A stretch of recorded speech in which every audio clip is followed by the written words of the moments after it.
Everybody, this is Tell the Truth Sports Radio. I'm your host, Ron Fitch. I'm going to tell the truth about the NFL and the NCAA basketball landscape. The Super Bowl went like most people thought. I wasn't sure. I thought maybe Sam Darnold will throw a couple picks, keep New England a game. I knew Seattle defense was going to be great, and I thought Sam Darnold had to play great. He didn't have to because their defense was incredibly good.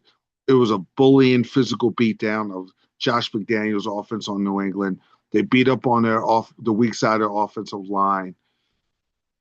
And Sam Darnold game managed really good. And then Cooper Kupp made plays. Cooper Kupp, 6 passes, 61 yards, because that was big in this game where there was zero offense. I mean, Witherspoon at one of the best quarterbacks in the league. And the Russell Wilson trade is one of the most lopsided trades in the history of the game. And Witherspoon played so good. They got Bayoe Mafi, Derek Hall pass rushing. They were sending blitzes. DeMarcus Lawrence is good. DeMarcus Lawrence, Cowboy, got his championship ring. I'm pretty sure he's going to troll the Cowboys over that. But they had an 81% pressure, 8.1% pressure rate. It was just tremendous. And what really was important is Seattle just getting the first drive and not going for it, taking the points, which wasn't smart on Sean Payton's fault. But what the Seahawks did, they knew how their defense was so great. They were able to drive it a little on offense. What was really big, and I'm going to tell you right now, was the fact that Kenneth Walker was able, because he had trouble starting, and then once he got the big run, I think it was a 30-yard run, and once he started to run and run and run, that gave Seattle enough confidence where Sam Darnold had to complete, because Sam Darnold was 19 and 38 for 202 yards and a touchdown. He was, and there was a couple times that I was going to throw a couple pick sixes that New England dropped the interception and it was close to the other one. But he was solid, but they ran the ball and they got points. New England couldn't move the ball at all because Drake May was horrible. He was getting pressure up the middle. He missed open passes. There was one pass to the tight end, and when they were deep in their own territory, and the punter of Seattle could have picked up the MVP the way he was backing New England in their own end zone. But what happened was he had a wide open tight end. It had been like a 50-yard completion. That could have changed everything. I think it was 6-0 at the time. They could have, if they had got the lead, maybe that's different. But Seattle was way better, and they needed Seattle to make mistakes. They didn't. And once it was 12-0, it felt insurmountable. Then the short field turnover and the touchdown pass from Darnold was really all they needed, and that was huge. Once it got 19-0 and 3 possessions against that defense, now the running game is absolutely useless. New England ended up scoring, but it was cosmetics at the end. When it was 19-7, with New England, way New England's defense was bowling up and not giving up touchdowns. Okay. All right. That'll work. But then a turnover where they got the ball back. They could have made it interesting. Then turnover. And then the interception by Nuaso to make it 29-7. That's a game. And Seattle was better, and they won the Super Bowl. This is my thing. The wrong team came out of AFC. The wrong team played the Seahawks in the Super Bowl. It was supposed to be Josh Allen. Bills had some flaws, but Josh Allen, Seattle would have really had to bow up because you saw what Stafford did to the Seahawks. He lit them up, and this is the best defense in the league by far. Josh Allen could have ran. He could have passed. He was going to make some plays. They might not have won, but Sam Darnold would have had to do a little more. Sam Darnold didn't have to do much. Their defense is And it was a legendary performance. I don't know if it's a legendary defense. If they could follow this up with whether it's this year, next year, or the following year, they followed up with another title and played this kind of defense. Now they're going to get recognized. Legion Boom was good. They're in that category, Tampa, Legion Boom. But the top tier is the Steel Curtain, the Chicago Bears, the 85 Bears, the 70, either 74 or 78 Steels. It could be either or. Were the top defenses. Those were the two I could recall. And then they were in their 2001 Ravens. Those were the three best. And then you got the Doomsday. You got the under, right? The B plus ones. The Niners had some great defenses. The B plus, the 94 Niners, 89 Niners, 77 Cowboys. They're underneath the 201 Ravens, 85 Bears, and the 70 Steelers. They were right slightly below them with and a 202 Tampa, which is great. But they were great, but they weren't super duper great. The reason why I can't put this as super duper great, they did a good job at the end, but they didn't stop Stratford. And I wonder what would happen if they had to go against a Mahomes or Allen in the Super Bowl. New England, they're saying they're a year ahead of schedule. Not sure about that. They're a good young team. They took advantage of opportunities because the Texans imploded and the Chargers imploded. And they didn't have to play the real dogs of the AFC. That would have been the Buffalo Bills. But they got there. And this is the thing.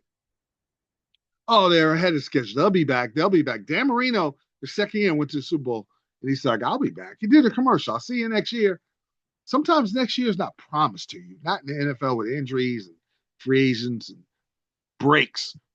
You might get the breaks to get to the Super Bowl. You might have a better team, a Super Bowl team, have one bad performance, and you're home getting upset. It's hard to get back to the Super Bowl, especially after you lose. You have such a bad performance. Look at the Chiefs. They got blown out in the Super Bowl. They went to a couple, but they got blown out last year. Kelsey said, I'm fired up. You go back next year. You didn't have a chance to even make the playoffs.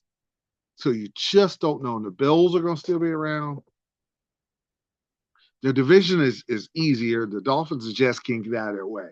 But the Bills are going to be there. And the rest of the AFC is going to be tough still.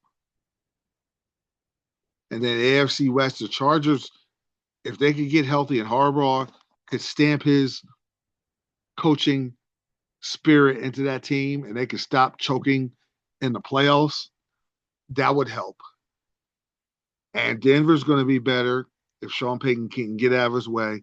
So it's going to be a lot harder. As for the Seahawks, it's going to be hard to repeat because their division with the Niners and Rams and the Cardinals are halfway decent. And then you have the NFC East. The Giants are going to be better. The Eagles are going to they're going to have pride. They're going to want to come back. Dallas is decent. And the NFC Central is insane.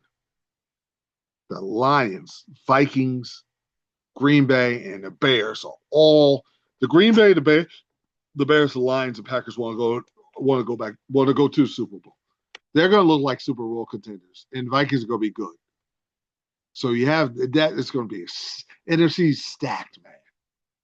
So it's going to be a lot harder. But where they set up structurally,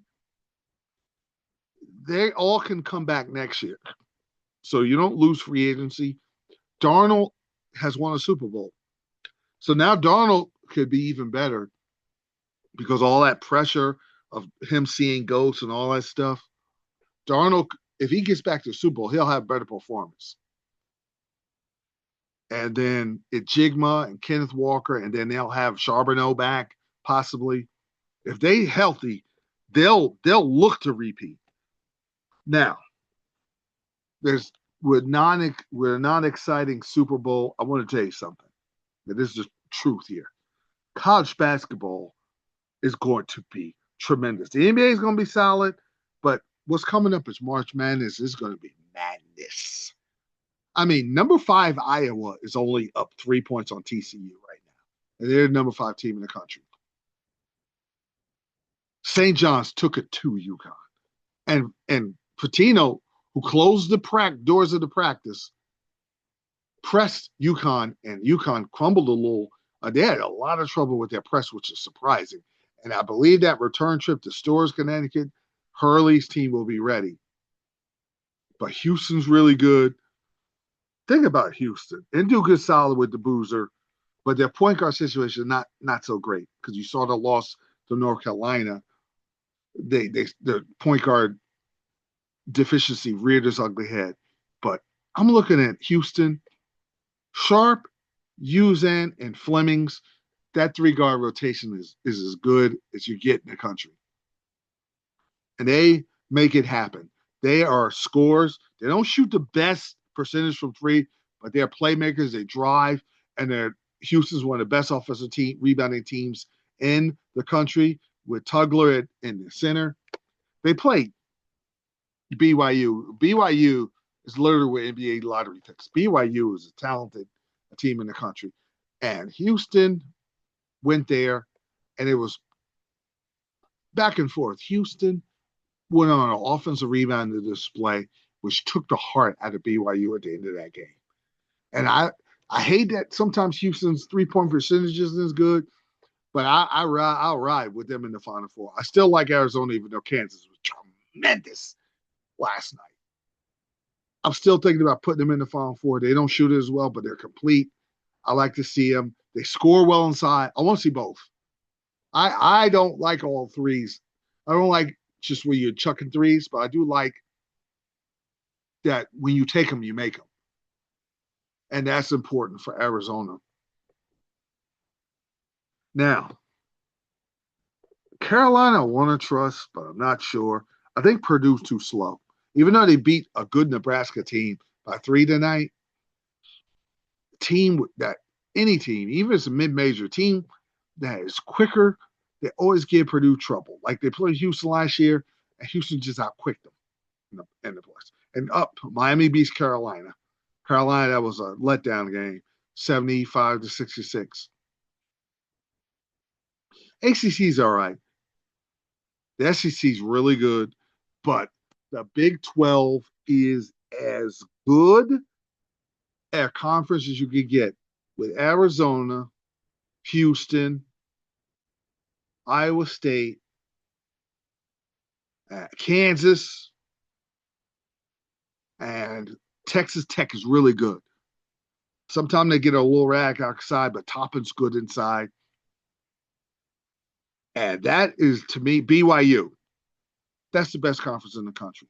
Now, the SEC will have some arguments with Kentucky and Arkansas, Vanderbilt, and Florida is really good. In the Big Ten, of course, they got Michigan and Nebraska and Purdue, Michigan State, who just is not they don't have NBA players. They just have good point guard and grinders. I don't know if they run into the wrong matchup that could hurt, but the right matchup they could be well. They're a matchup-based team when it comes to the tournament. So is Carolina. A lot of teams. BYU, they're super talented, but I don't know if they're connected. To me, Houston's chemistry is so superior to everybody else's other than Arizona. And don't sleep on Connecticut, even though they did lose the 2 games. Also Arizona, also St. John's in the Garden. It's not a vintage Connecticut team, but I believe in Hurley. So when the brackets come out, and if it's the right bracket, if they're in the East, it should be Connecticut in the East, Duke in the South, Michigan in the Midwest, and Arizona in the West. Arizona or Houston, whoever comes out on top in that conference. That's my Western conference. That's my West. And if Connecticut's in the East, I like them to come out.